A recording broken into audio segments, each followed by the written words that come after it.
बांस को महीनों तक जमीन में दबाकर दुनिया का सबसे मजबूत कागज बनाया जाता है।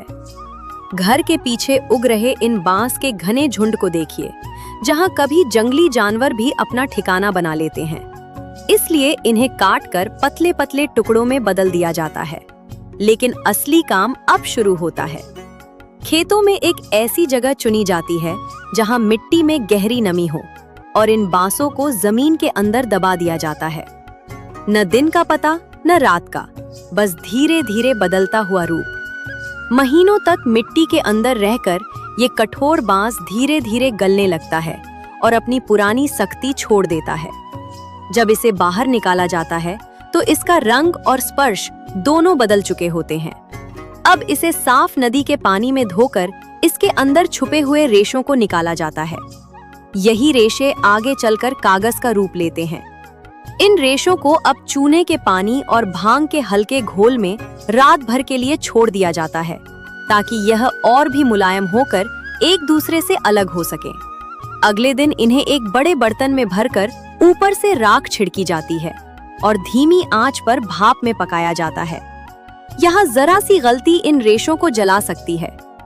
दिन बीतते हैं और लगातार 7 दिन तक पकने के बाद ये रेशे पूरी तरह नरम और तैयार हो जाते हैं। अब इन्हें बाहर निकालकर साफ पानी से धोया जाता है, ताकि महीनों की जमी गंदगी पूरी तरह निकल जाए। फिर इन्हें गांव की पारंपरिक मशीन डेंग में डालकर जोर जोर से कूटा जाता है। हर एक वार के साथ ये रेशे टूटकर फैलने लगते हैं और धीरे धीरे एक मुलायम लुगदी में बदल जाते हैं। अब इस लुगदी को पानी से भरे एक बड़े सांचे में डाला जाता है। लेकिन अभी एक राज बाकी है। कीवी फल की बेल का चिपचिपा रस, जिसे 1 दिन तक भिगोकर निकाला जाता है। यही है वो प्राकृतिक गोंद जो इन रेशों को मजबूती से जोड़ता है। अब बांस के रेशे और इस गोंद को लकड़ी की मदद से अच्छी तरह मिलाया जाता है, जब तक ये एक समान रूप न ले लें। इसके बाद इस मिश्रण को जाली वाले कागज के सांचे पर धीरे धीरे फैलाया जाता है और हर बार एक नई परत बनती जाती है।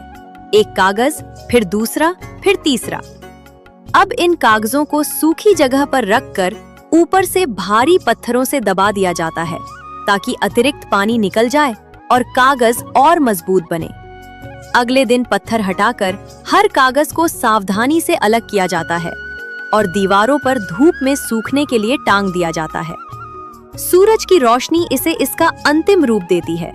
और देखिए, एक साधारण सा बांस अब बदल चुका है एक सुंदर मजबूत कागज में।